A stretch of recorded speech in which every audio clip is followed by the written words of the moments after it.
Parliament ఎన్నికల్లో హరీష్ రావు గారు సిద్దిపేటలో పూర్తి తన ఓట్లను బీజేపీకి బదిలీ చేసిండు.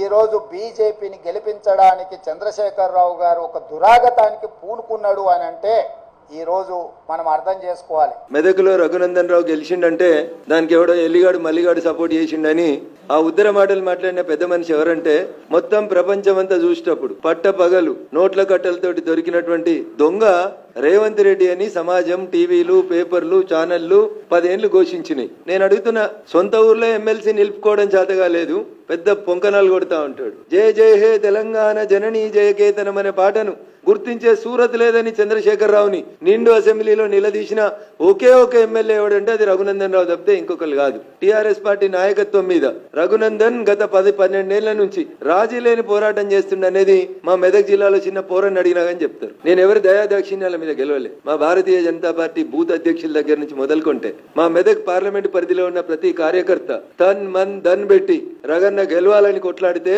మా మెదక్ పార్లమెంట్ ప్రజలు ఇచ్చినటువంటి తీర్పు నా మెదక్